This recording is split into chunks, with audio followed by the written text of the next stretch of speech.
Leo tumepata ugeni mkubwa sana wa kamati ya bunge ya fedha, na wao walikuja kutembelea miradi mikubwa miwili ambao ni postgraduate, hapa tumesimama, na hostel.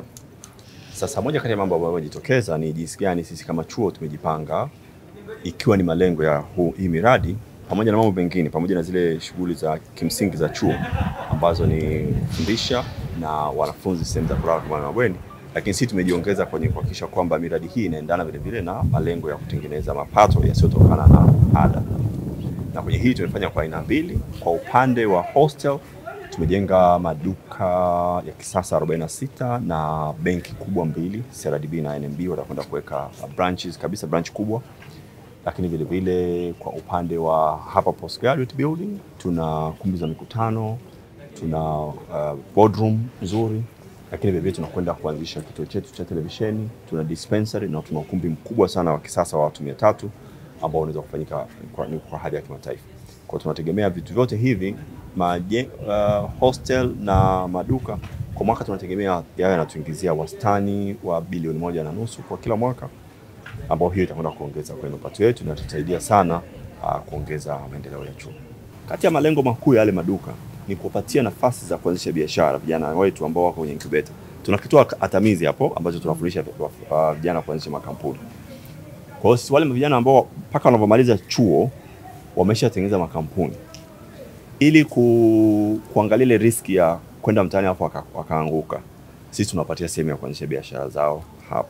Kwa hiyo tutaendelea kuwalea kwa walau mwaka mmoja kuhakikisha kwamba wenyewe wamesimama vizuri, sasa ndio waende wakapambane na dunia. Kwa sisi tulivyojipanga, kwanza tumetengeneza timu nzuri sana ya ufundi. Sisi tuna maengineer takriban maengineer 10 wa ujenzi. Tuna maengineer wa aina zote, wa kuanzia wachoraji, wasimamizi wa miradi, wa QS, wale watu wa vipimo, tuna project managers, wote ambao wanakuwa na uwezo wa kuanzia mradi mwanzo mpaka mwisho. Kila ambacho contractor mkubwa kabisa anacho na sisi tunacho. Kwa vile kwa hilo linatuwezesha sasa sisi kuwa na uwezo wa kiufundi wa kufanya miradi. Hilo ni moja. Pili, sisi kama kusimamia kama chuo, sisi ni kati ya chuo cha biashara. Kwa wakati ambao tunafundisha ni kusimamia biashara na vitu vyote. Kwa hiyo tuna ubobezi katika kusimamia vitu na miradi. Ukiachilia wale technical team, sisi wengine kama management. Na kilichobakia sasa ni nia thabiti na kusimamia. Kwa hiyo kwa wastani pamoja, hili jengo hili ndio kati ya majengo yetu ghali kuliko yote. Kwa maana ya jinsi tulivyolimaliza, finishing tiles na vitu kama hivyo, bado liko chini ya nusu ya bei ya soko kama tungeweka mkandarasi. Pamoja na sisi kwa tunaliona ni ghali, kwa tunaona na hizi kama vile anachomolewa figo. Ukiambiwa tiles square meter shilingi 90, I was like, mbona kuna za 24 kwa nini? Kwa hiyo tunajaribu kwa sababu hili tulikuwa tunataka liwe makao makuu ya chuo, kwa hiyo tukasema okay fine, hebu tujiachie basi tutengeneze kitu kizuri. Lakini bado imekuwa chini ya nusu ya bei ya soko. Kwa hiyo lakini hivyo ni kwamba si bila gharama, kwa maana ya muda ambao unabidi ukasimamie uende nayo. Tunafanya kupokezana kwa maana sisi wafanya kazi.